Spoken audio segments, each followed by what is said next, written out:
뉴스인 연속 인터뷰 오늘은 김부겸 민주당 의원 초대했습니다. 만나보겠습니다. 안녕하십니까? 네, 안녕하십니까? 잘 지내십니까? 뭐 열심히 뛰어다니고 있습니다. 네, 대구에도 자주 내려가 계시고요. 예, 뭐 주말에는 대구에 있습니다. 네, 대구 민심은 어떻습니까 요즘에? 그래서 뭐 여러 가지 보통 국민들이 느끼는 그런 분노와 이런 허탈감도 있지만 네. 또 시니어들을 중심으로는 좀 안타까움, 어쩌다가 이 모양이 됐냐는 그런 안타까움을 많이 표시하시더라고요. 예, 그런 것들도 고려 안 하실 수가 없죠. 지역구가 대구시니까요. 그렇죠. 뭐 그분들이 어딘가는 자기들의 마음을 들어주기를 바라는데 누군가는 그분들의 이야기를 귀담아 들어줘야 되니까요. 네. 다만 이제 저는 그래도 야당이니까 그런 점에서 그분들에게 일정 부분 이 상황을 정확하게 설명할 역할은 제가 하고 있습니다. 뭐라고 설명하십니까? 그리고 지금 이 박근혜 최순실 게이트라는 게 도대체 어떤 의미로 일이 진행된 건가? 그리고 거기에 따르는 이 상황을 그냥 안타깝다고 해서 덮어 넘어갈 수 있는 그런 상황이 아니다. 그래서 국회라는 데서 탄핵을 했다는 것과 그 탄핵 소추라는 게 어떤 의미가 있다. 뭐 이런 내용들은 정확하게 설명을 해드리죠. 예, 그럼 뭐라고들 하시던가요? 뭐 이제 아직 반응은 좀 각각 다릅니다만은 예.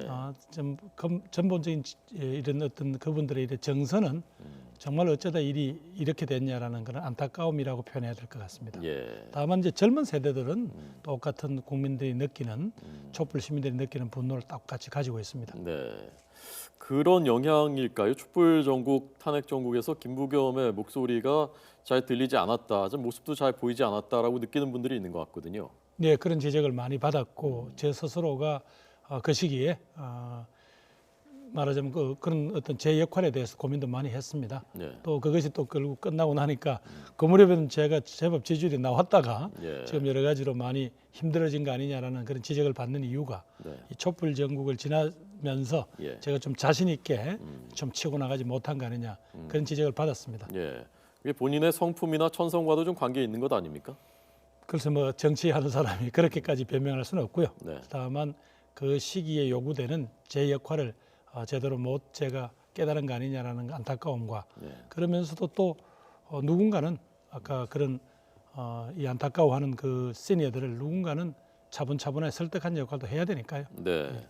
그래서 지지율이 몇 퍼센트 정도에서 몇 퍼센트로 떨어졌나요? 그 뭐 사이에? 제가 그래도 뭐 한때는 한 4, 5%까지 나와다가 네. 지금은 2% 이하로 떨어진 것 같습니다. 근데 점점 이제 대선 다가오고 중요한 시기인데 그렇게 떨어져가지고 어떻게 됩니까 이제? 뭐 어떡하겠습니까? 그러나 네. 그 촛불 민심이라는 이 격동의 시기를 조금 어느 정도 지나고 나면 네. 대한민국이 처한 현실과 예. 이걸 앞으로 또 어떻게 극복해 나가야 될 건가에 대한 예. 고민을 하실 텐데 네. 그럴 때는 그래도 적어도 상대편의 이야기를 귀 기울여 들어주고 그리고 거기에 대해서 뭔가 결과물을 내려고 하는 저희 정치 스타일에 대해서도 좀 주목해 주지 않을까 그렇게 생각하고 있습니다. 근데 사실 총선 때 말하자면 상한가였지 않습니까? 김부겸 TK에서 당선되면서. 그래서 그 뒤에 꽤 시간이 흘렀는데 뭐 그 전까지도 4, 5%라면은 지금 그 정도를 가지고서 얼마 남지 않은 대선까지 그 기간에 문재인 대세론을 꺾을 수 있겠느냐 그 회의를 하지 않을 수가 없거든요. 지지자들 입장에서는. 지금 이제 각 후보자들의 이제 조금 여러 가지 주장과 네. 어떤 그 내용에 대해서 이제는 좀 검토하실 시간인 것 같습니다. 그동안 이게 이제 열정이 압도하는 시기였으니까 예를 뭐 어떤 분처럼 시원한 이야기를 잘한다든가 어떤 분처럼 그런 분노를 잘 전달한다든가 이런 역할을 못했으니까 네. 뭐 그 부분에 대해서는 제가 감당을 해야죠. 그러니까 역전 가능성은 있다고 생각하십니까? 뭐 저것도 우리 특히 야권의 지지자들은 예. 이번에는 정권 교체, 정치 교체 그리고 국가 대개혁까지 가야 되겠는데 네. 그러려면 결국은 확실히 이길 수 있는 카드라 할까요? 적어도 대한민국의 뭐 중간층 정도 되는 분들조차가 고개를 끄덕거릴 수 있는 정도의 그런 확장력 기다리지 않겠습니까? 저는 그분들은 보고 계시다 이렇게 판단하고 있습니다. 네. 중도까지 끌어들일 수 있는 확장성 그리고 지역으로 봤을 때는 영남 지역표도 가져올 수 있는 그런 사람이 김부겸이다라고 말씀하시는 거죠. 뭐 아까 영남 지역이라고 하면 저희 당 후보들 중에 또 영남 후보도 많고요. 네. 오히려 그것보다는 앞으로 다가올 대한민국을 어떤 큰 통합적 시각에서 국민들을 함께 가자고 할 수 있는 그런 어떤 호소할 수 있는 그런 점을 주목하지 않을까요? 그런 네. 점에서 뭐 제가 비교적 통합적인 사고와 행보를 해왔다. 뭐 그 점에서는 제가 자신이 있습니다. 네. 그 말씀 나왔으니까 여쭤보겠습니다. 저는 이 시간이 그 정치인 지금 이 정치 지도자 여기에 출연하신 분이 대한민국의 대통령이 되면 대한민국이 어떻게 달라지는가, 왜 이 사람이 대통령이 돼야 되는가를 시청자들한테 보여드리는 시간이라고 생각하거든요. 김부겸이 대통령이 되면 대한민국이 어떻게 달라지는 것인지, 왜 김부겸이 대통령이 돼야 되는 것인지 그 통합 그건 말씀하셨고요. 또 다른 것들 어떤 것들이 있습니까? 결국은 그동안 사회적, 경제적, 무슨 정치적 강자들이 특권과 반칙을 했기 때문에 나라가 엉클어진 거 아닙니까? 네. 그러면서 권력을 누리고 권한을 마음대로 행사하면서 책임을 지지 않았기 때문에 아마 제가 하면 적어도 이 원칙은 똑바로 설 겁니다. 그래서 상식이 통할 것이고요. 그 젊은이들이 이야기하는 불공평, 불공정, 이 정말로 이런 거는 어느 정도 정확하게 바로잡는 네. 그리고 국가의 원칙과 기본이 바로 선 그런 나라는 저는 확실히 만들 자신이 있다. 왜냐하면 제 스스로가 그런 점에서 정치를 하면서 예. 그걸 흐트려 가면서까지 그런 행보는 안 해왔다. 그런 자부심이 있습니다. 네.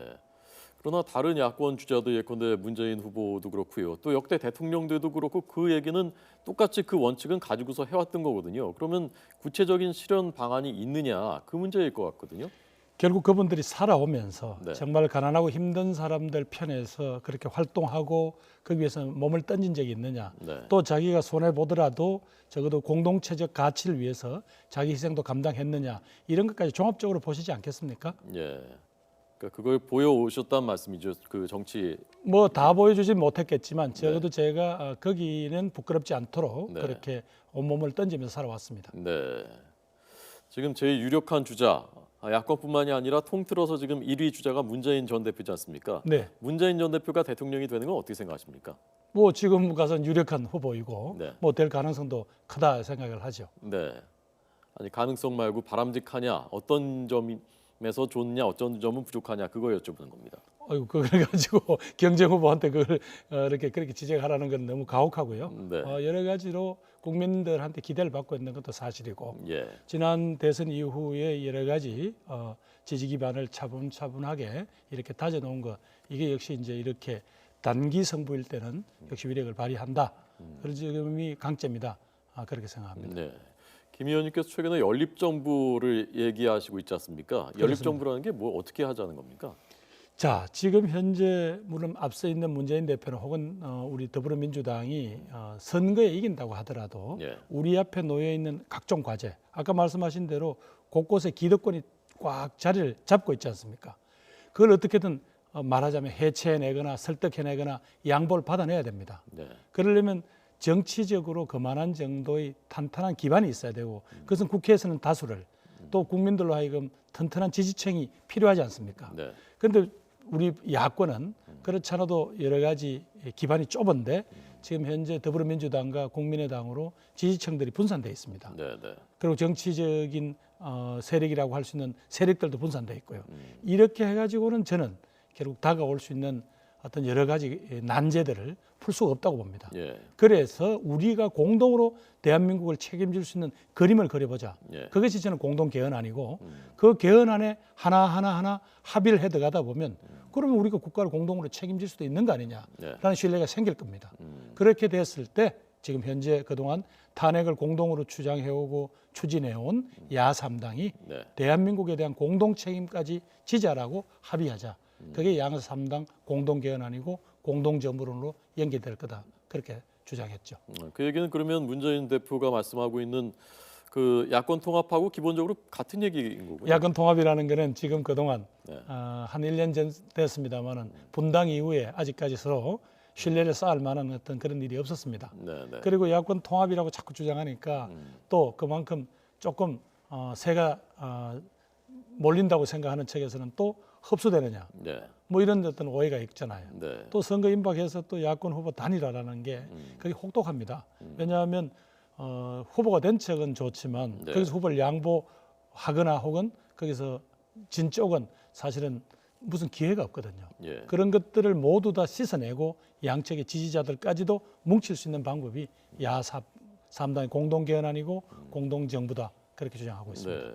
근데 국민의당은 지금 친문 세력하고는 어떤 경우에도 연대가 없다라고 공개적으로 여러 번 밝혔고요. 지도부들이.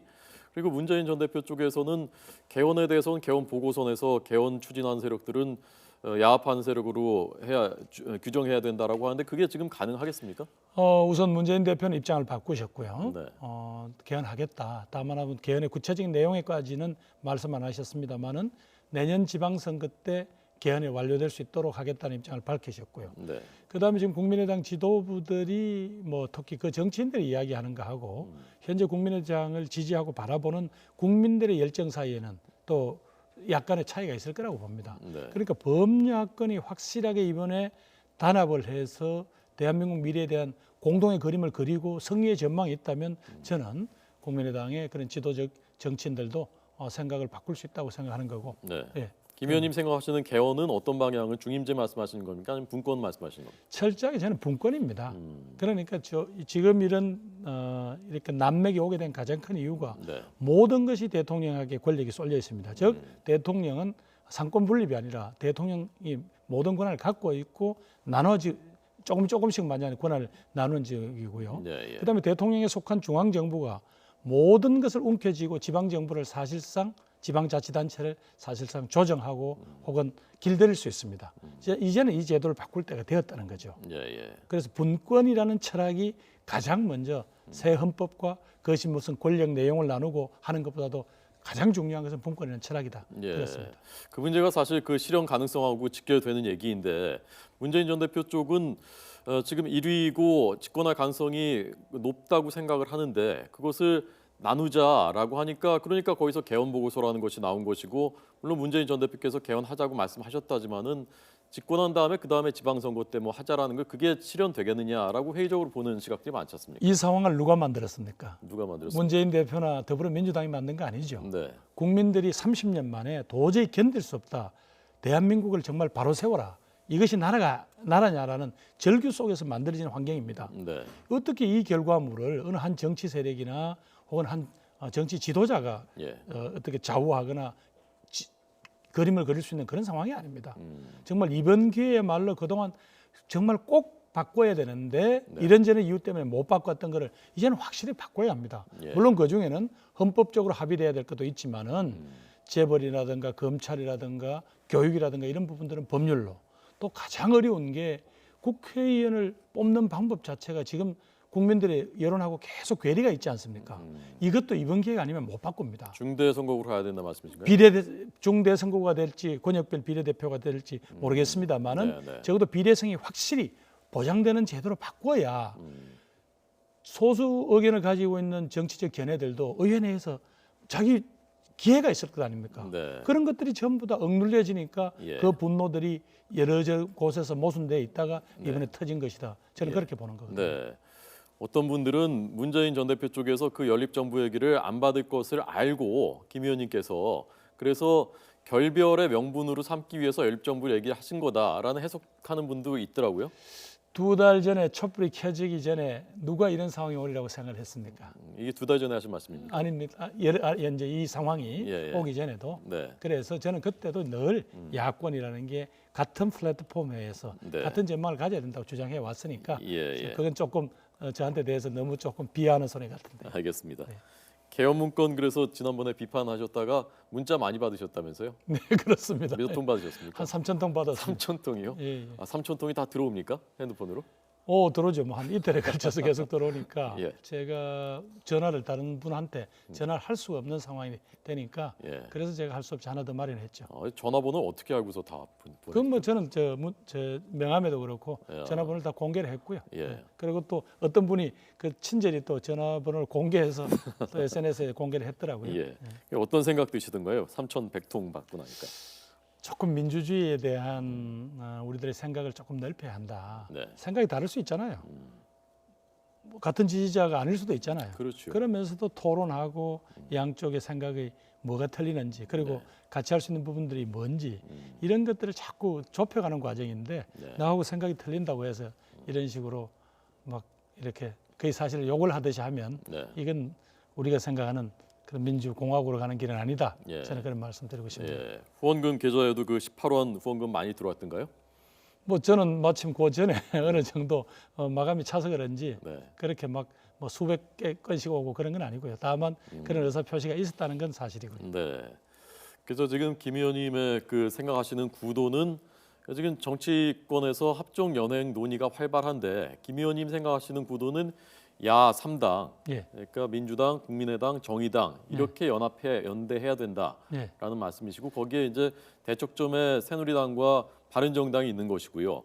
그런데 그 적지 않은 분들이 생각하는 그 구도 속에 이쪽 바른정당 그다음에 여기 국민의당 뭐 이렇게 해서 뭐 반기문 이런 연대 가능성을 많이 지금 회자되고 있지 않습니까? 그 가능성은 전혀 없다고 생각합니다. 아니 그러니까 그 가능성이 있으니까 네, 네. 오히려 예. 그럴 때 국민의당과 그 지지층들을 확실히 전통적 야권의 지지자의 어떤 틀 내에서 예. 묶어내고 그리고 공동의 어떤 승리의 전망, 소위 정권 교체, 정치 교체, 네. 그리고 국가 대격이라는 큰 흐름을 만들어주면 네. 바로 그 제3지대라는 부분들이 그만큼 토대가 약해지지 않느냐. 네. 지금 그 말씀을 드리는 거죠. 네, 그러니까 김 의원님은 그 구도 속에서 어떤 경우에건 민주당이 속해 있는 이쪽에 속해 있는 것입니까? 아니면 혹시 이쪽 제3지대가 만들어지면 그쪽에 합류할 가능성도 배제할 수는 없는 것입니까? 저는 지금까지 전통적인 우리 야권의 가치, 네, 야권에서 꿈과 대한민국의 변화를 바라온 이분들이 이번에는 반드시 이기는 것이 네, 한번 승리하는 경험을 갖고 세상을 한번 바꿔보는 것이 그게 저는 순리라고 생각하기 때문에 네. 저는 여기서 복무를 하고 있습니다. 예. 그러니까 어떤 경우에건 민주당 대선 후보 경선에는 참여하시겠군요. 그렇게 지금 준비를 하고 있습니다. 네. 그리고 그 이외의 가능성은 전혀 고려해 보신 적이 없고요. 정치인 김부겸이 뭐 그렇게 구차하게 네. 정치를 하지는 않았습니다. 예.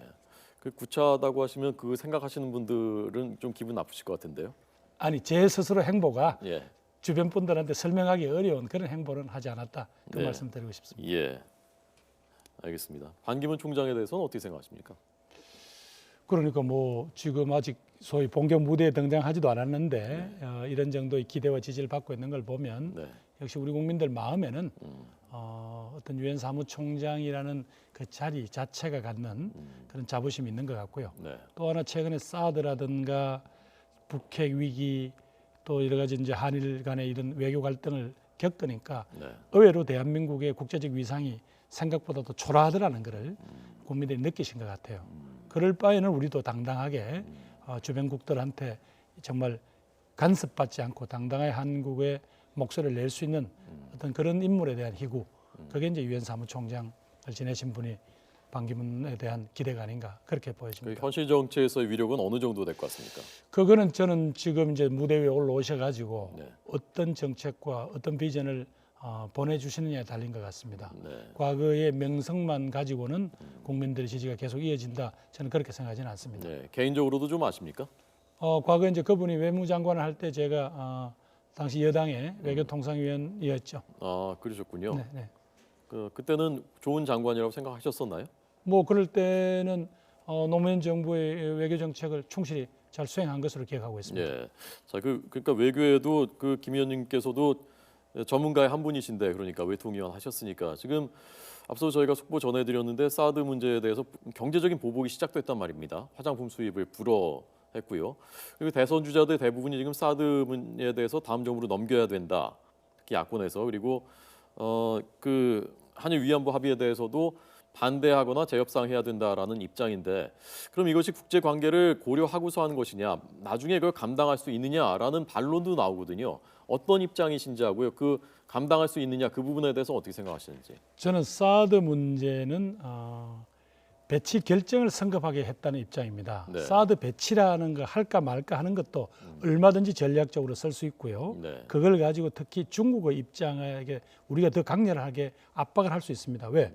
결국은 이 모든 사태가 북한이 핵 개발과 미사일 능력을 자꾸 개발함으로써 생긴 거니까 네. 바로 중국으로 하여금 동북아시아의 어떤 평화 체제를 구축하려면 적어도 북한의 그런 도발 행위라든가 혹시 불장난으로 연결될 수 있는 걸 미리 막자. 네. 그렇게 됐을 때 우리가 사드 배치를 고집하지 않겠다 정도를 가지고 좀 더 말하자면 우리 입장을 더 강하게 했어야 되는 거 아닌가. 네, 그래서 네. 지금 보면 뭐 미국의 요청이든 어쨌든 이 문제가 너무 성급하게 결정됐다. 그러나 적어도 아직까지 배치 때까지는 아직 시간이 좀 남아 있습니다. 네.